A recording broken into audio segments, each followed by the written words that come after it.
seeing is believing. Gitu. Daripada Anda berbohong kepada publik, waktu Anda BKPM, apa yang Anda lakukan coba? Anda kan ditugasin untuk OSS. Saya ingat betul itu, bagaimana Anda curhat ke saya. Tapi itu kan sampai Anda meninggalkan kabinet tidak pernah selesai. Sekarang kami yang menyelesaikan itu. Mengundang Muhaimin itu berkunjung kan udah ke WDB, ke Morowali untuk lihat sendiri, seeing is believing gitu. Daripada Anda berbohong kepada publik.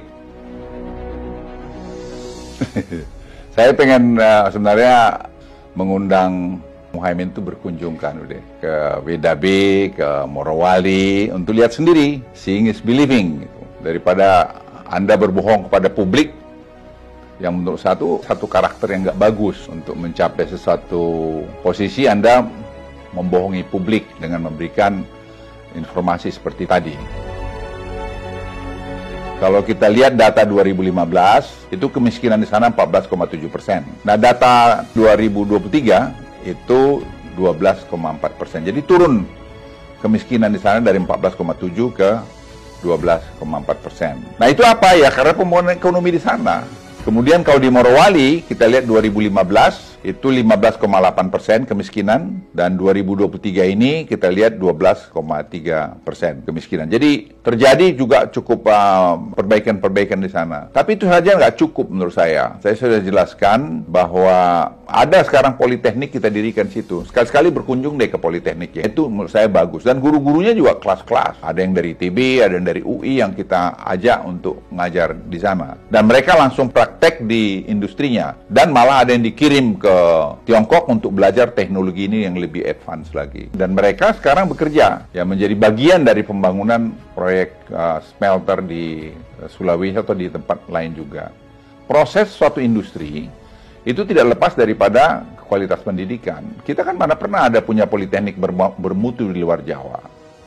Ayolah tunjukin coba, jangan bohong, pergi lihat sana.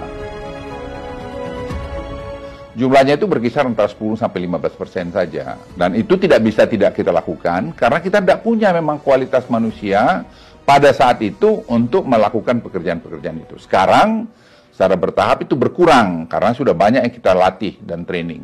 Ya itu satu proses yang harus dilaluin. Jangan kita juga munafik, jangan kita juga membohongi publik kita dengan menyebarkan berita-berita palsu. Apalagi Anda mau calon pemimpin. Karakter itu menurut saya nomor satu, bukan soal pintar.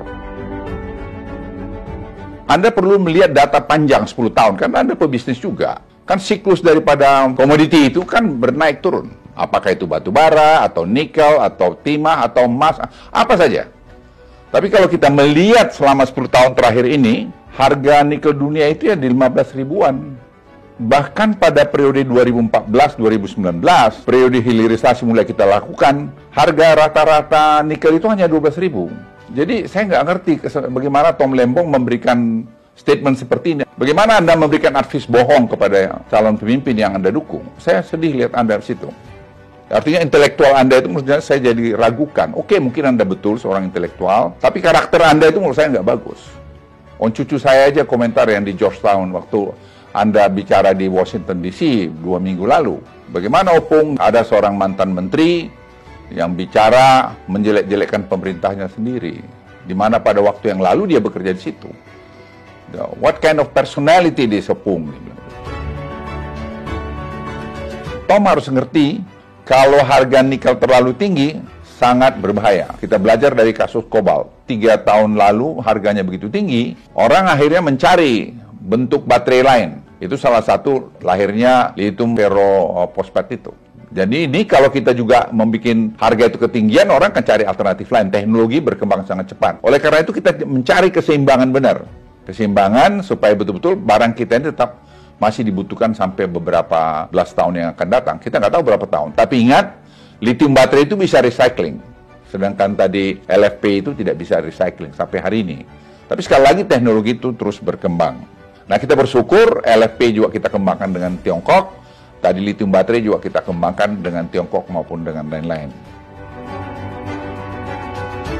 Ini saya titip pada Anda, walaupun sudah tidak di government lagi, jangan menceritakan yang tidak baik, padahal sebenarnya tidak sepenuhnya benar di luar. Ceritakanlah memang apa yang bagus. Pernah kita di inflasi di bawah 3%, kan baru sekarang. Pernah 44 bulan kita surplus ekspor, kan baru sekarang. Apa itu ya? Hilirisasi. Kita bisa maintain masih growth 5% di tengah-tengah keadaan ekonomi dunia begini, dan kita masih berupaya untuk di atas 5%, mungkin 6% pada tahun depan dan seterusnya sampai 2030. Kita berharap masih trajectory kita bisa tadi income per kapita kita $10.000 dan kita masih berharap dan yakin untuk bisa besaran GDP kita sekitar $3 triliun atau lebih. Jadi downstreaming itu akan membuat Indonesia lebih bagus. Tidak benar pabrik Tesla di Shanghai menggunakan 100% LFP atau lithium ferrophosphate untuk mobil listriknya. Mereka masih tetap gunakan nickel-based baterai. Jadi seperti supply nickel-based baterai itu dilakukan oleh LG Korea Selatan untuk model mobil listrik yang diproduksi Tesla di Shanghai. Memang ada yang mulai LFP karena penelitian mengenai LFP ini sudah makin berkembang. Ya memang satu ketika tidak tertutup kemungkinan nikel ini makin kurang penggunanya. Makanya sebabnya kita juga harus genjot juga. Tapi dengan tadi yang terukur. Nah sekarang ini kalau kita lihat hilirisasi kita di katoda dan di banyak lagi bagian daripada lithium baterai, kita sudah sangat maju yang membuat ekspor kita juga tidak hanya tergantung lagi kepada ekspor raw materialnya itu tadi. Anda jangan GR juga bilang kasih note kepada ayahnya Mas Gibran. Emang hanya pemlembong aja. Yang paling banyak kasih note pada presiden itu adalah Menlu, Ibu Retno. Karena setiap bilateral beliau yang ngasihkan itu. Dan itu bukan terjadi pada Presiden Jokowi saja. Semua kepala negara itu kalau bilateral pasti ada yang di belakang yang ngasih note itu.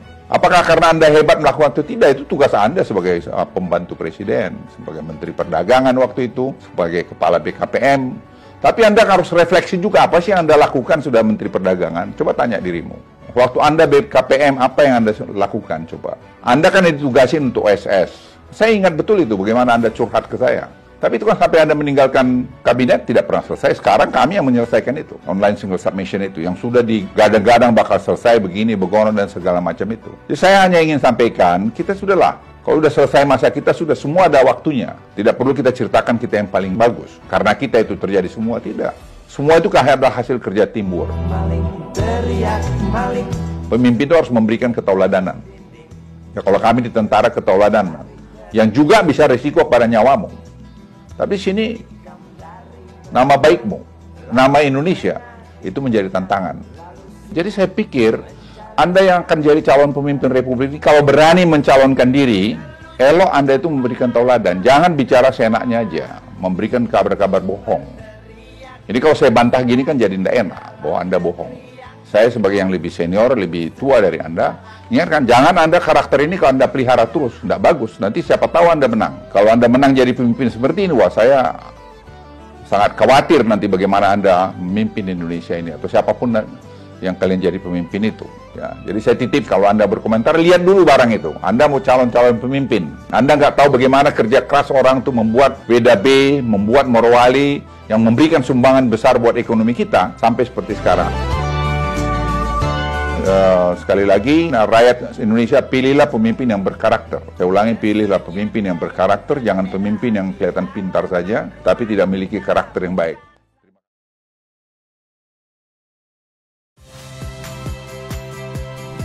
Saya Agin Fridianto. Saksikan terus program-program Kompas TV melalui siaran digital, pay TV, dan media streaming lain. Kompas TV, independen, terpercaya.